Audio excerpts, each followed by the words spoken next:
أوحي إلي أنه استمع نفر من الجن فقالوا إنا سمعنا قرآنا عجبا. اعوذ باللہ السمیع العلیم من الشیطان اللعین الرجیم. بسم اللہ الرحمن الرحیم. بدأت بسم اللہ فی الدرس اولا تبارک رحمانا رحیما وموئلا وثنیت صلی اللہ ربی علی الرضا محمد المہدى الى الناس مرسلا وعطرته ثم الصحابة ثم من تلاهم على الإحسان بالخير يبلا وثلثت أن الحمد لله دائما وما ليس مبدوءا به أجزم العلا. حمد و صلات کے بعد تمام دیکھنے والوں کو السلام علیکم ورحمۃ اللہ وبرکاتہ. امید ہے کہ آپ سب خیر و عافیت کے ساتھ ہوں گے. ان تمام احباب کا تہ دل سے میں شکر گزار ہوں جنہوں نے میرے چینل کو سبسکرائب کر کے میرے ساتھ میرے مشن میں شامل ہوئے. دعا کریں کہ اللہ کریم ہم سب کو اپنے مشن کے اندر کامیابی و کامرانی عطا فرمائے اور اللہ کریم ہم سب کا خاتمہ بالایمان فرمائے اور ہمیں درست لفظ کے ساتھ ادائیگی تجوید کے ساتھ قرآن پاک کو سیکھنے سکھانے کی سعادت نصیب فرمائے. قرأت سبا واشرہ کورس کا آج ہمارا لیسن نمبر 22 ہے. 22واں سبق اسناد کے عالی ہونے کی چوتھی صورت مساوات کے بیان میں ہے. طلباء کرام سے میری خصوصی گزارش ہے کہ شروع سے آخر تک جو ہے وہ میرے اسباق سماعت فرمایا کریں. ہو سکے تو نوٹ بک کے اوپر اسے لکھا بھی کریں ذہن نشین ہونے کے لیے، تاکہ بعد میں روایات کے درمیان ہمیں ان اصلاحات کی جب ضرورت پیش آئے گی تو ہمیں کسی مسئلے کا سامنا درپیش نہ ہو. تو اس لیے اس کو آپ مکمل جو ہے وہ لیکچر کو سماعت فرما لیا کریں. لیکن سبق شروع کرنے سے پہلے اگر آپ میرے چینل پر نیو ہیں تو جلدی سے میرے چینل کو سبسکرائب کر دیں، ساتھ میں دی گئی گھنٹی کے نشان کو بھی ٹچ کر دیجیے تاکہ میری ہر نئی ویڈیو کا نوٹیفیکیشن آپ تک پہنچتا رہے. تو آئیے سبق کا آغاز کرتے ہیں. محترم واجب القدر ناظرین اکرام اور طلباء اکرام، آج کا جو ہمارا سبق ہے وہ مساوات کے بیان میں ہے. سب سے پہلے اس کا آپ معنی سمجھیں گے، اس کی اصطلاحی تعریف سمجھیں گے، پھر اس کے بعد اس کی ڈیٹیل خود بخود آپ کو سمجھ میں آ جائے گی. کوئی بھی سبق ہے تو سب سے پہلے آپ اس کا معنی اور اس کی تعریف سمجھیں، اس کے بعد جا کر جو اس کی ڈیٹیل ہے، تفصیل ہے، تشریح ہے، توضیح ہے، وہ آٹومیٹک آپ کے ذہن میں کیا ہو جائے گی؟ آ جائے گی. مساوات کا معنی کیا ہے؟ برابر. ٹھیک ہے، برابر رہنا. اب اس کی تعریف کیا ہوگی کہ راوی اور نبی کریم صلی اللہ علیہ وآلہ وسلم یا صحابی یا اس سے نیچے کسی صاحب کتاب کے شیخ تک اتنے ہی درمیان میں واسطے ہوں جتنے کہ راویوں کی تعداد کسی ایک صاحب کتاب اور نبی کریم صلی اللہ علیہ وآلہ وسلم یا صحابی یا ان سے بعد کے شیوخ کے مابین واقع ہوں. یہ میں ڈسکرپشن کے اندر اس لیے ساری ڈیٹیل لکھ دیتا ہوں تاکہ آپ پھر وہاں پر جا کر دوبارہ پڑھیں، لکھیں، پھر اس کو سمجھیں کہ میں نے کیا بیان کیا ہے. جیسے کہ دیکھیے، ایک صاحب کتاب ہیں، انہوں نے کتاب لکھی ہے.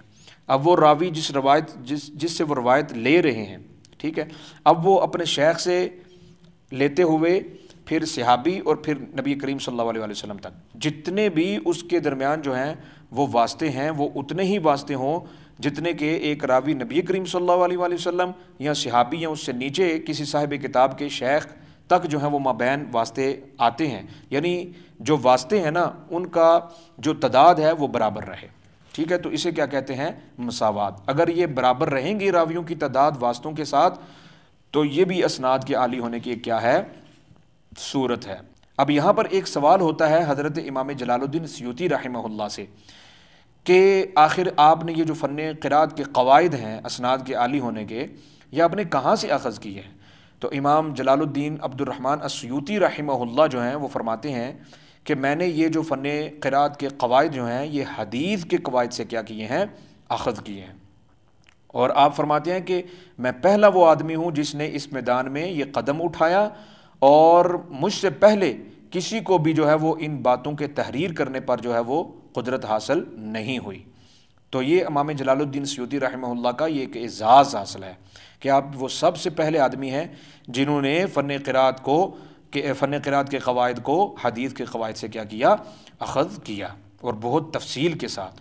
اور پھر آپ بعد میں شکر بھی اللہ کا ادا کرتے ہیں اس کے ساتھ کہ الحمدللہ اسناد کے جو علو کا حال ہے وہ ان کی اقسام کے ساتھ الحمدللہ مکمل کیا ہو چکا؟ معلوم ہو چکا. اب یہاں پر ایک اعتراض یہ بھی ہوتا ہے کہ نزول کی قسمیں کیوں نہیں بیان کی؟ یہاں پر عالی کی تو قسمیں بیان ہو گئی ہیں. تو پھر اس کا جواب سمپل سا ہے، جو بھی علو اسناد کی قسمیں اور صورتیں ہیں ان کے خلاف اور ان کے برعکس جو بھی صورتیں ہیں وہ ساری کیا ہو جائیں گی؟ نزول کی ہو جائیں گی. اور ویسے بھی نزول کی جو ہے وہ مذمت کی گئی ہے، اس لیے پھر جو ہے وہ مکمل ڈیٹیل کے ساتھ اس کو بیان نہیں کیا. اور اس میں ایک راویوں کی خرابی بھی ہوتی ہے.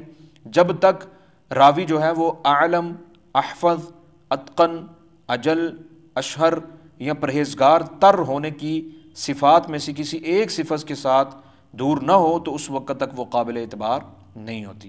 یہ بات اس لیے آپ کے لیے سمجھنا ضروری ہے کیونکہ جو راوی ہیں ان میں یہ چیزوں کا ہونا، یہ صفات کا ہونا ضروری ہے۔ عالم ہونا، احفظ ہونا، اتقن ہونا، اجل ہونا، اشہر ہونا، پرہیزگار ہونا، یہ 6 صفتیں اس کے اندر ہونا کیا ہے؟ ضروری ہیں۔ صفتیں نہیں ہوں گی تو وہ پھر سند کیا ہو جائے گی؟ نازل ہو جائے گی۔ اگر یہ صفتیں ہوں گی تو پھر وہ کیا ہو جائے گی؟ عالی ہو جائے گی۔ تو یہاں پر یہ بھی بات ایک نوٹ کر لیں کہ جو جید راوی ہوتے ہیں وہ خواہ کتنی بھی جو ہے وہ اسناد کے حوالے سے نازل سند بیان کر دیں تو وہ مذموم نہیں مانی جاتی، لیکن پھر بھی اس کو علو اسناد پر فضیلت حاصل نہیں ہوتی ہے۔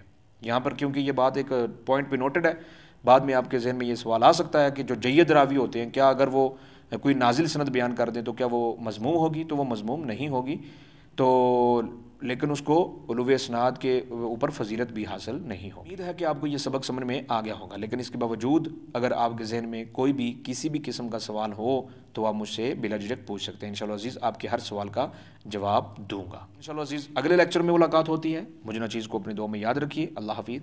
السلام علیکم ورحمۃ اللہ وبرکاتہ۔ أوحي إلي أنه استمع نفر من الجن فقالوا إنا سمعنا قرآنا عجبا